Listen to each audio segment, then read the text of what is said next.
Oi pessoal, tudo bem? Eu sou o Gustavo, esse é o canal Redes e Poder no Sistema Internacional e hoje a gente vai falar a respeito de algumas mudanças que vem acontecendo aí nos últimos anos relacionadas ao mundo do petróleo, um dos recursos mais estratégicos aí dos últimos séculos, do último século e meio.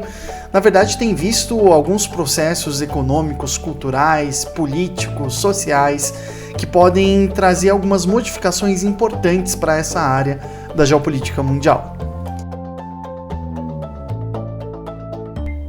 Bom, pessoal, um dos movimentos importantes a serem observados no mundo hoje é justamente o movimento pelo qual passa o mercado global de petróleo, né?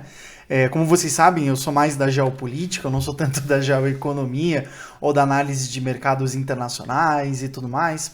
Mas, na verdade, essa é uma área muito importante da gente observar porque ela envolve, ao mesmo tempo, tanto a geopolítica como a geoeconomia, trazendo questões importantes para a gente entender o funcionamento mesmo do sistema internacional em diferentes escalas e de diferentes formas, de maneira em que a gente consiga interpretar, né, esses movimentos e as tendências que vão sendo trazidas de acordo com a utilização, busca, compreensão, restrição ou até mesmo ampliação do uso dos combustíveis fósseis ou das fontes de energia como um todo. A gente já fez aqui no canal um vídeo falando sobre geopolítica energética. Foi algum tempo atrás, a gente fez aqui esse vídeo e a gente falava lá, né, que a geopolítica energética ela tem uma ligação direta com o cotidiano das pessoas. À medida em que a gente vai mudando a nossa matriz energética, à medida que os estados, as sociedades vão adotando outras fontes de energia, de uma forma ou de outra a gente acaba tendo efeitos bem importantes no funcionamento das sociedades, mas também do sistema internacional. No caso do petróleo, a gente observa essas mudanças já nas últimas décadas de maneira bem importante, mas o último grande marco desse movimento foram os Acordos de Paris, que foram assinados em 2016 sob os auspícios da ONU. Na época, o secretário-geral era o Ban Ki-moon, que em 2016 liderou essa grande conferência, e que desde então esse tópico dos combustíveis fósseis tem sido um tópico bem importante para a gente entender as discussões a respeito do futuro da organização política e econômica do mundo. Esses acordos de Paris de 2018 foram até hoje o mais ousado acordo global no combate às mudanças climáticas, justamente porque ele teve o condão, digamos assim, de unificar de um lado só, ou, né, digamos assim, do lado da discussão ambiental, do meio ambiente, ligações que até então pareciam ser ligações completamente afastadas, como é o caso da política institucional, dos partidos, dos governos, da área da economia, o financiamento dessa economia para ela partir para um novo momento e também a forma como vivem as sociedades. Hoje foi engraçado porque eu já estava preparando esse roteiro e eu vi uma notícia, né, um debate bem importante lá no Al Jazeera English. Estava passando um debate bem importante sobre a produção de gado na Holanda e como que essas demandas por energia mais limpa, por redução dos poluentes e tudo mais, está tendo um impacto muito grande na produção de gado naquele país, porque é uma produção intensiva que gera muitos poluentes que acaba trazendo muitas complicações para chegar naquele balanceamento de zero emissões de carbono para a Holanda dentro dos paradigmas, né, dentro dos parâmetros da própria União Europeia. Então a gente enxerga aí as dificuldades que envolvem essa discussão ambiental no sentido também prático, ou seja, de como executar essa transição energética que a gente tanto precisa. Por isso que os Acordos de Paris, como eu dizia, foram os mais ousados até hoje, né? Não só no número de signatários, a gente tem até hoje 195 signatários entre países e organizações como a União Europeia, mas principalmente por juntar essa área financeira e econômica. E se durante o governo do Donald Trump nos Estados Unidos, né, nos últimos 4 anos, de 2016 até 2020, a indústria do petróleo e do gás ela teve de uma forma ou de outra um respiro, porque o Trump falou que os Estados Unidos continuariam consumindo os altíssimos níveis de petróleo e gás que eles consomem, dando apoio dos Estados Unidos a essa indústria. A reentrada dos Estados Unidos nos Acordos de Paris no começo desse ano de 2021 faz com que tanto eles como a China estejam disputando a liderança no mercado, nas relações internacionais do desenvolvimento de novas tecnologias para esse chamado, entre aspas, desenvolvimento sustentável, né, para essa nova forma de matriz energética que se tenta discutir e implementar em diferentes países. Isso é muito importante para a gente entender também os tipos de projetos específicos que esses países, a União Europeia, o Brasil, o BRICS como um todo, né, Brasil, Rússia, Índia, China, África do Sul, outras potências, estão propondo para o futuro da humanidade. E quando eu falo futuro da humanidade é porque isso não trata apenas do futuro das relações entre os governos. Não é só uma discussão de relações intergovernamentais, mas sim da nossa prática cotidiana. E eu vou tentar chegar a isso nesse ponto no final do vídeo, quando a gente for falar sobre mudanças legislativas que andam acontecendo ao redor do mundo. Bom, os efeitos dessa mobilização maciça de diferentes polos do mundo no entorno da somatória entre desenvolvimento e crescimento econômico, com aquilo que a gente pode chamar de economia verde, não a gente, mas que está sendo chamado de economia verde, podem ser sentidos de uma forma ou de outra numa certa reorganização que anda acontecendo das relações entre os países produtores de petróleo e os países que consomem essa commodity, né? Não só o petróleo, mas o petróleo e o gás também. Em diferentes escalas do mundo, tanto regional como no escopo continental, no escopo mais global, digamos assim, a gente percebe uma alteração na lógica da relação entre potências mundiais, regionais, locais, emergentes, enfim, e países que são dependentes de recursos estratégicos. Eu vou citar aqui 2 eventos importantes que são relevantes para a gente entender essa tendência, para a gente entender essas mudanças. A primeira foi a reunião da OPEP, que terminou na última segunda-feira, no último dia 5 de julho de 2021. A reunião da OPEP ela terminou sem um acordo. Isso é muito importante, porque já não é a primeira vez que a gente observa tensões entre os membros dessa Organização dos Países Exportadores de Petróleo, né? Nessa reunião de segunda-feira, o que aconteceu foi que não se encontrou um acordo a respeito da quantidade de volume do petróleo que seria produzido por esses países. Portanto, não se teve um acordo a respeito do preço que se cobrará por esse petróleo dentre esses países que são os principais produtores, né? É interessante pensar que nessa reunião que terminou na segunda-feira, a gente teve não só membros da OPEP, mas também membros da OPEP+, né, que são não só os membros fundadores e partícipes da Organização dos Países Exportadores de Petróleo, mas também alguns outros países convidados, né? A OPEP ela foi fundada em 1960 e reúne até hoje 13 países que são exportadores de petróleo do Oriente Médio, da África e da América Latina. A gente tem como países do Oriente Médio o Irã, o Iraque, o Kuwait, a Arábia Saudita e os Emirados Árabes Unidos. Na África, Guiné Equatorial, Gabão, República do Congo, Argélia, Líbia, Angola e Nigéria. E na América Latina, apenas a Venezuela. A gente já teve 2 representantes da América Latina dentro da OPEP, mas o Equador, assim como a Indonésia e o Catar, já se retiraram da OPEP em anos diferentes e tal, geralmente por discordar da cota de produção ou para se dedicar a outros ramos de desenvolvimento econômico. O Equador, por exemplo, saiu da OPEP em 1992 para não se submeter à cota de produção. A Indonésia saiu em 2000, voltou em 2016, mas saiu de novo porque acabou se tornando um país mais importador de petróleo do que exportador. E o Catar saiu em 2019 para se focar na produção de gás natural, a produção e exploração de gás natural e não mais de petróleo. Portanto, para ele não faria mais, não tinha tanta importância mais fazer parte da OPEP, né? Já aqueles países que foram convidados, aqueles que a gente chamou, né, que usam esse nome mesmo de OPEP+, reúnem a Rússia, o Azerbaijão, o Bahrein, o Brunei, o Cazaquistão, a Malásia, o México, o Omã, o Sudão e o Sudão do Sul. É interessante a gente perceber que os problemas que emergiram nessa reunião que terminou na segunda-feira agora resultaram de discordâncias entre membros partícipes do grupo original de fundadores, né, e membros até agora. Ano passado, a gente teve uma crise bem importante entre Rússia e Arábia Saudita, logo no começo da pandemia, e em razão da diminuição do consumo de petróleo no mundo, em razão da diminuição dos deslocamentos locais, regionais, nacionais e internacionais, em que a Arábia Saudita e a Rússia disputaram, tiveram uma rixa comercial, na verdade, né?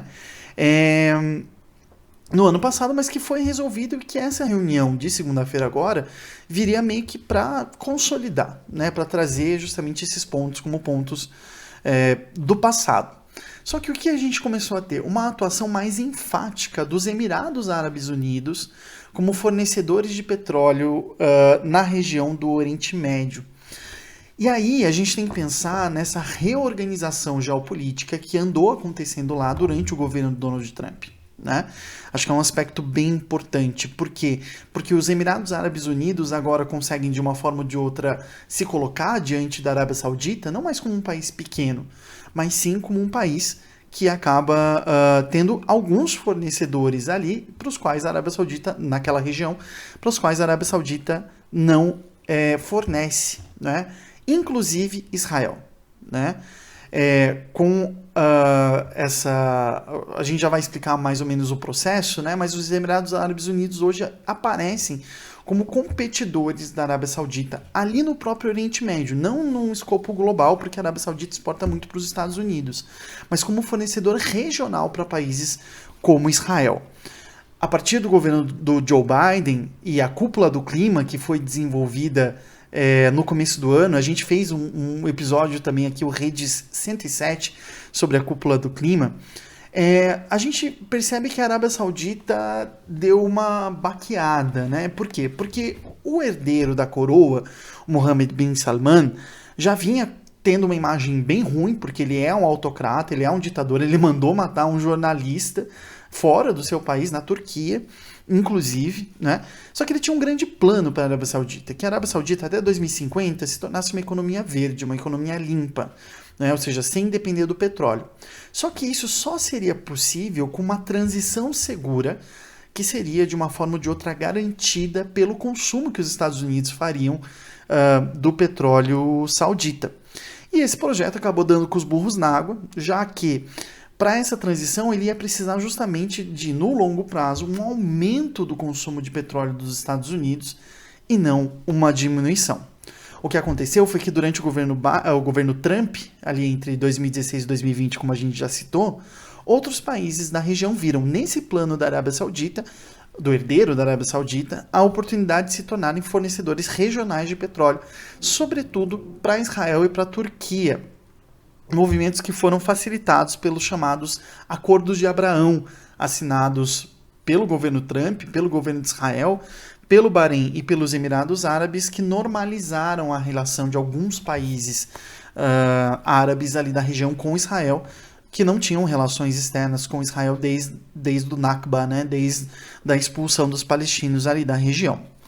Essa conjuntura ela é responsável pelo recente aumento do preço do petróleo e o aviso recente, né, dessa semana, de que a gasolina e o gás de cozinha vão subir aqui no Brasil também, porque isso traz uma instabilidade muito grande para um mercado acostumado com estabilidade de preços, com promessas de que no futuro terá uma quantidade X de produção, e que justifica, na verdade, a própria existência da OPEP como um autorreconhecido cartel de países produtores de petróleo, né, que ali naquela institucionalidade seria o momento em que esses países reconheceriam, né, estabeleceriam, na verdade, esses prazos, esses volumes e, portanto, o preço do petróleo no mercado internacional.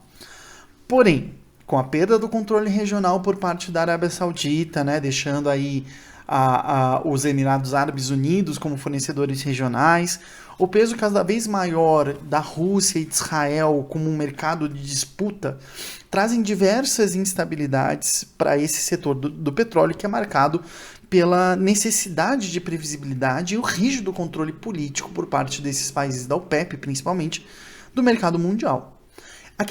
Tem um acordo que foi assinado agora entre Israel e os Emirados Árabes Unidos, que é bem polêmico, porque vai trazer uma série de consequências ambientais em razão da construção de um oleoduto que parte do Golfo Pérsico, no sul do país, em direção à região mais mediterrânea ao norte, onde ficam as principais cidades, né? As regiões mais habitadas ali de Israel, levando petróleo para essas regiões. Isso representa esses dois movimentos. A abertura regional de novos competidores dentro da própria OPEP, e as discordâncias internas à organização causada pela colocação do futuro do mercado de petróleo como um debate econômico que não é mais só pertencente aos membros produtores, mas sim ao globo como um todo, nesse avanço, né, que anda acontecendo também em razão do avanço das discussões das pautas ambientais. A essas lógicas regionais, como eu prometi que eu ia fazer, esse vídeo eu estou tentando fazer ele um pouquinho mais curto, somam-se algumas ações de países que são dependentes do petróleo hoje em dia, para que, à medida em que eles vão aderindo à lógica dessa economia verde, eles possam reduzir o volume cotidiano do uso de combustíveis fósseis. Isso é muito interessante para uma série de países que dependem do petróleo para o cotidiano, de acordo com a matriz energética que hoje em dia eles têm. Principalmente aqueles localizados na Europa, aqueles que não têm tanto acesso ao petróleo na África e também na Ásia. E aí a gente começa a ver uma série de movimentos de legislação interna desses países, né, de alguns países, com relação aos veículos elétricos e não mais aos veículos movidos a petróleo, enfim, né, ou a gás diesel, a óleo diesel, perdão. O Reino Unido, por exemplo, anunciou no ano passado a proibição da produção de carros movidos a gasolina, petróleo, né, derivados de petróleo, gasolina e diesel até 2030, prevendo que até 2050 não haja mais uma maioria de carros circulando que usem esse tipo de combustível e que seja essa maioria composta por carros elétricos. Nos Estados Unidos, o estado da Califórnia estabeleceu também essa proibição a partir de 2035, ou seja, que a partir de 2035 não sejam mais vendidos carros movidos a derivados de petróleo, e também uma província do Canadá, o Quebec, estabeleceu o mesmo ano para o fim das vendas de carros de passageiro movidos a gasolina. Nesse sentido, é interessante a gente perceber o movimento do governo do Joe Biden a favor das ferrovias, porque as ferrovias, de uma forma ou de outra, elas podem ser consideradas mais limpas do que, por exemplo, o uso de caminhões. E embora a China não tenha estabelecido um limite de data para eliminar os carros que tenham, porventura, como fonte de energia esses derivados de combustíveis fósseis, algumas declarações de industriais do setor automotivo lá da China têm deixado um pouco claro que até 2035 pretende-se que 50% da frota de carros que circulam na China sejam compostos por aquilo que eles chamam de veículos de nova energia, que envolve também aí a energia elétrica, né? O que é muita coisa para o maior mercado automobilístico do mundo, né? E se a gente for pensar, a gente tem aí 14 anos para isso acontecer, né? 2035 está mais perto do que 2001, do que o 11 de setembro de 2001, que faz 20 anos, e 2035 faltam 14 anos para a gente chegar até lá, né? E já na Índia, uma das principais agências de planejamento do governo indiano recomendou que a partir de 2035 apenas motocicletas leves e pesadas que sejam elétricas possam ser comercializadas no país, já que a motocicleta é um dos veículos principais de circulação lá na Índia. Por fim, a gente tem que somar nesse cenário, né, que envolve geopolítica, geoeconomia, cotidiano de vida das pessoas, as questões dos recentes desastres naturais que têm acontecido por causa da infraestrutura das plataformas de exploração de petróleo, sobretudo a exploração de petróleo marítimo, né, de grande profundidade, que ao mesmo tempo em que ela é custosa, ela demanda um retorno de longínquo prazo, né? A duração de uma plataforma de petróleo, o retorno do investimento, ela é calculada nas décadas, se não com relação a séculos, o que faz com que muitas delas sejam implantadas e utilizem estruturas muito antigas até hoje. Foi isso que a gente viu nos recentes mares que pegaram fogo por causa de explosões em plataformas de petróleo, tanto no Golfo do México como no Mar Cáspio, sendo que esse último pode ter sido resultado de um vulcão de lama, ou seja, devido à exploração do petróleo e do gás abaixo da plataforma marítima, lá no Mar Cáspio, na região do Azerbaijão, próximo da capital Baku, o que acaba acontecendo é justamente esse movimento do leito marítimo e a criação de um vulcão de lama devido à exploração do petróleo e do gás lá na região. Bom, faz muitas décadas que a gente vem ouvindo falar que o petróleo vai acabar, né? Mas a gente imaginava que isso ia mais levar a guerras, que a gente não ia ter mais acesso, que ele ia acabar no sentido específico, né? Mas se ele já apareceu como o grande problema, né, principalmente na crise do petróleo na década de 70, para o sistema internacional, essas mudanças com relação à matriz energética do mundo, elas são representativas não apenas porque elas acabam reduzindo dependências dos países e dessa forma acabam preparando as relações que os países podem estabelecer entre si.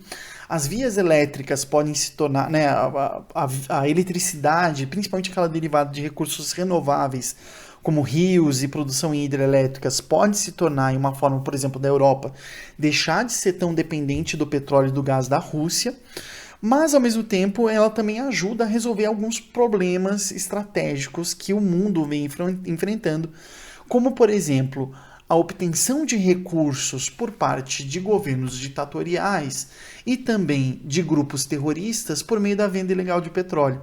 Foi assim que se financiou toda a atuação do Estado Islâmico e também foi assim que está se financiando a atuação da ditadura em Myanmar, da junta militar que governa aquele país desde o ano passado. Então, são alguns pontos importantes para a gente observar e, como todas as questões que a gente trabalha aqui, né, são longas tendências a observar se isso vai continuar acontecendo ou não, dependendo desses movimentos da geopolítica e da geoeconomia mundial. Acho que é isso por hoje. Se vocês gostaram, se ficou alguma dúvida, coloca aqui nos comentários. Avisa pra gente que a gente tá adorando receber o feedback de vocês.